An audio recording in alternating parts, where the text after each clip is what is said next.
En los años 20, un pensador italiano estudió las formas de dominación en las sociedades modernas. A esa forma de dominación la llamó hegemonía y la definió como el modo en que la clase dominante somete a las clases proletarias. Las clases dominantes ejercen el control social desde la economía y la política, pero este pensador italiano plantea que además y fundamentalmente se ejerce desde la cultura. Según él, la hegemonía se instala a través del sistema educativo, las instituciones religiosas y los medios de comunicación. Además acuñó el concepto sociedad civil e impuso el término intelectual colectivo. Fue a fines del siglo XX cuando la globalización intentó romper las fronteras comerciales y culturales para imponer la hegemonía del llamado pensamiento único. Fue en este momento que resurgieron con fuerza las ideas de Antonio Gramsci.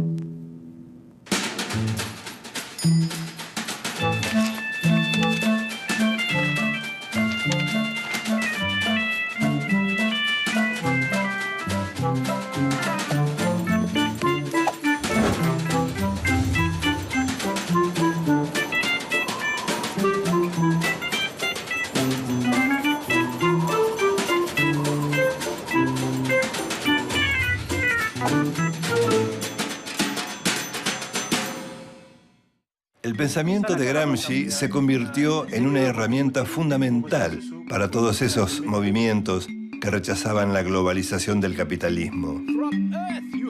A más de 70 años de su muerte, estos movimientos se siguen alimentando de sus ideas.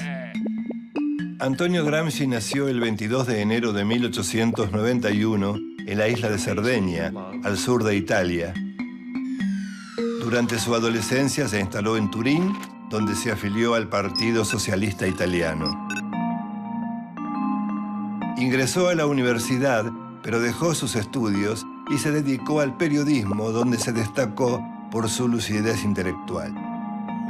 Cuando en 1917 estalló la Revolución Rusa, Gramsci la apoyó con entusiasmo e incluso viajó a la Unión Soviética, donde fue testigo privilegiado de la instauración del comunismo. La revolución bolchevique se apoyó en organizaciones de obreros y campesinos llamadas Soviet. Gramsci intentó aplicar en Italia el modelo soviético, uniendo el obrero industrial del norte con el campesino del sur. Para llevar a la acción su pensamiento, ingresó a trabajar en la fábrica Fiat, en Turín. Con la participación de trabajadores socialistas y anarquistas, creó en la empresa automotriz los consejos de fábrica, siguiendo el modelo de los soviets rusos. Los consejos de fábrica fueron órganos políticos cuyo objetivo máximo era lograr la revolución proletaria. Entre 1919 y 1920, la agitación obrera llegó a su máximo apogeo. Una sucesión de huelgas y protestas contra las patronales configuraron lo que se llamó el Bienio Rojo. Como consecuencia, las empresas prohibieron los consejos de fábrica. Los trabajadores respondieron con una huelga general. Los empresarios, alarmados por la situación, apelaron a un líder político anticomunista de una fracción minoritaria llamado Benito Mussolini. Entrará más tarde como el principal protagonista del capítulo más horrible en la historia de Italia. È sacrosantemente vero. Io mi preoccupo tutti i giorni, dalla mattina alla sera, lavorando senza contare le ore di lavoro, mi preoccupo di dare il massimo lavoro possibile a tutti gli operai italiani.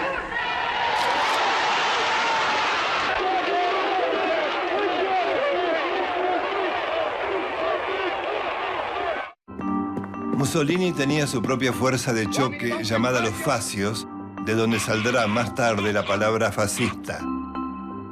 Con sus camisas negras había participado en numerosos episodios de violencia y agresión contra sus adversarios políticos, especialmente socialistas y comunistas. Mussolini sometió por la fuerza a los líderes de izquierda.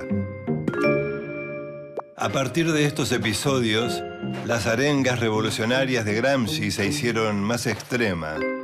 En noviembre de 1925 fue detenido, luego juzgado y condenado a 20 años de cárcel. Los cargos fueron actividad conspirativa, apología del delito e incitación al odio de clase. El fiscal fascista que lo condenó lo resumió en la frase: debemos impedir funcionar a este cerebro. Ese era el objetivo. Nunca lo lograron. A partir de ese momento se transformó en uno de los presos políticos más célebres de la historia. Justamente en esos años de encierro escribió en unos cuadernos que le permitieron tener en la celda. Esas anotaciones fueron conocidas luego como los cuadernos de la cárcel. En más de 3.000 páginas, Gramsci describe su visión del mundo y propone mecanismos para cambiar la realidad. Según su perspectiva, en toda sociedad de clases hay relaciones de fuerza que son cambiantes. Al igual que Marx, Antonio Gramsci cree que filosofía y política están unidas en el accionar de un sujeto social colectivo, el proletariado. El objetivo de la revolución es transformar las instituciones y las relaciones sociales. También debe cambiar a los hombres porque la revolución debe ser una gran reforma intelectual y moral. Pero para ello es necesario contrarrestar la cultura hegemónica. ¿Pero qué es la hegemonía? Tradicionalmente, el concepto de hegemonía se refiere al predominio de un grupo, clase social, estado o institución sobre otro de su mismo tipo. Gramsci usa este concepto para entender cómo las clases dominantes ejercen su poder en la sociedad y plantea que la hegemonía es una imposición de tipo cultural. Las clases dominantes imponen su idea de sociedad a las clases oprimidas. Su visión del mundo se impone sobre las demás. La hegemonía se instrumenta a través de la educación, la religión y los medios de comunicación, lo que él llama la sociedad civil. Además de una sociedad civil comprometida, toda revolución, dice Gramsci, necesita de condiciones objetivas y subjetivas para materializarse. Cuando los actores sociales reconocen los problemas comunes y se ponen de acuerdo en las soluciones, se están creando las condiciones subjetivas para una revolución. Las condiciones objetivas, en cambio, las provee la crisis del capitalismo. Desocupación, miseria, desplazados del sistema. Pero además, para generar una revolución, es necesario un sujeto revolucionario.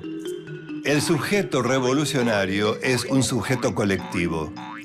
Este sujeto colectivo, o sea, la clase trabajadora, genera otra idea hegemónica que transforma a la sociedad y que a su vez influye y transforma al individuo.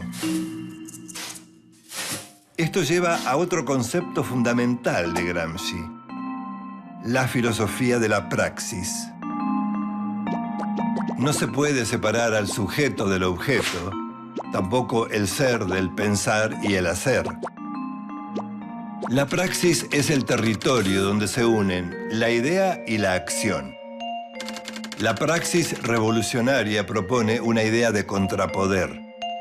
Pero esta idea necesita también de una filosofía contrahegemónica. La contrahegemonía es la idea de sociedad de las clases sometidas que confronta con la hegemonía de la clase dominante. Para la filosofía de la praxis, de todas las formas de práctica, la más alta es la revolución. Por eso el marxismo es una filosofía de la revolución.